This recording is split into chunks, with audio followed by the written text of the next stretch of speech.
विगत सरकार रे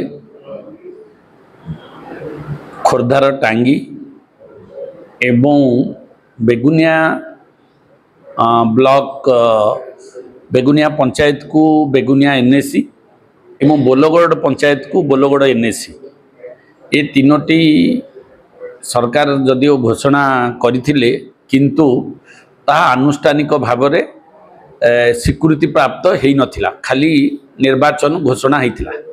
परवर्ती सरकार आसिला परे सरकार जो घोषणा करथिले जो पंचायत गुड़िक एनएसी हवा पाई ताकू आउ थरे पुनरालोचना करा जाउची एवं सरकार मध्य जो पंचायत गुड़िक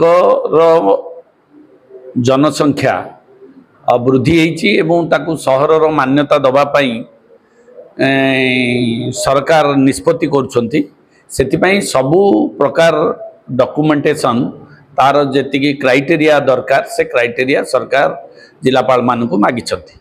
से भितरे खोर्धार टांगी एवं बेगुनिया बोलगड़ को मध्य अर्बन डिपार्टमेंट जिलापाल को तथ्य मागिछंती एवं जिलापाल मध्य समस्त तथ्य सरकार पाखक पठेइछंती।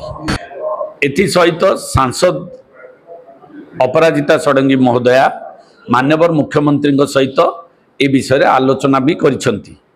ता सहित मध्य अर्बन मिनिस्टर सहित मध्य ए विषय आलोचना सरीछि जे बेगुनिया को सर्वोपरि बोलगड़ एवं खोर्धार टांगी ये तीनोटी की एनएसी करिबा पई दाबी उपस्थापन करिसेंती। माननीय मुख्यमंत्री मध्य सम्मति प्रकाश करिसेंती एवं मंत्री मध्य सम्मति प्रकाश करिसेंती। सेति पई समस्त प्रकार कार्यक्रम प्रस्तुति चलीची। गोटे पर्याय रे किछि पंचायत को एनएसी घोषणा करा जायछि। द्वितीय पर्याय बेलू आम आशा करुचु टांगी बेगुनिया बोलगड़ घोषणा हेई पारे, किंतु ये कथा को जनसाधारण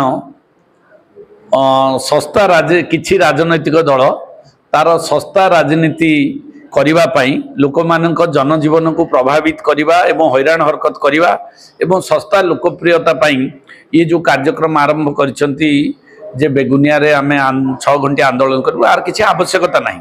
कारण जेतबेले सरकार प्रस्तुत अछंती एवं बेगुनिया बोलगड़ टांगी एनएसी घोषणा हबो सेतिकी बेले आंदोलन कोनोसी आवश्यकता नाही।